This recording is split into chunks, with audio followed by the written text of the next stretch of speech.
I fell in love with freediving when my friend Chelsea taught me in the Philippines. I had never tried slowing down my heart rate to hold my breath longer. I had never experienced my thoughts coming in so slowly, one at a time. It was incredible. Let's fast forward a year. I've been freediving as much as possible, and I've met some awesome friends along the way. We decided to get together with the intention of doing a freedive trip. We all met up in Bali, made a plan, and went to the airport. We flew to Tarakan, went to the port, and got on a speedboat. Suddenly, our 3-hour boat ride became 5 hours.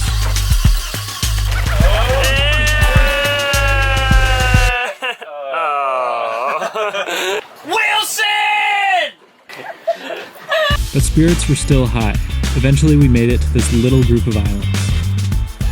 This is Derawan. This little island might not look like much, but it's surrounded by some of the most incredible marine habitats in the world. We unloaded off the boat and explored the little town during sunset.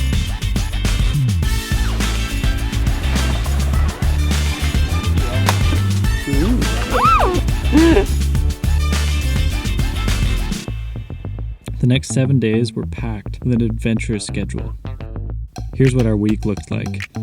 An early wake-up call, usually around 5 a.m., just as the sun was rising. We'd pack our bags and jump on the boat. An incredible sky greeted us every day. As we arrived at our dive spots, we would gear up and begin our breathing exercises. It was time to fill our bodies with oxygen, relax, then slow down our heart rate to maximize our breath holds.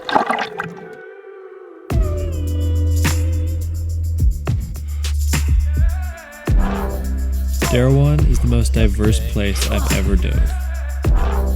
I've never been somewhere where you can see so many different things underwater in 1 week. Like this lake filled with thousands of harmless jellyfish. As our lungs expanded while we dove, we were able to hold our breath for around 2 minutes at a time. One morning, we got super lucky. We jumped in the water and there was a massive school of fish. We decided to follow the school of fish, and a giant whale shark came out of nowhere. And then 5 more followed and started swimming around with us. This was definitely a highlight of the trip, because it's incredibly rare to find these beautiful creatures in a purely wild environment. Usually they're surrounded by tourists.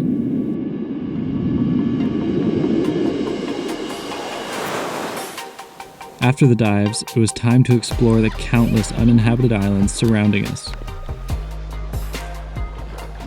Each one was a little slice of paradise. We played coconut bowling.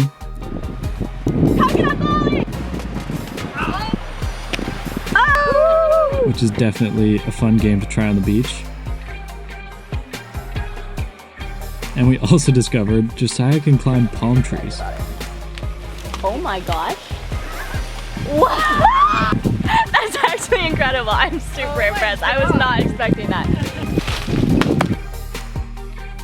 We would go home before dark and decompress after a busy day of exploring. We'd play board games, meditate, or sit together and watch the sunset. I got to experience another side of freediving on this trip. I learned how solid friendships become when you're not only exploring, but also teaching each other.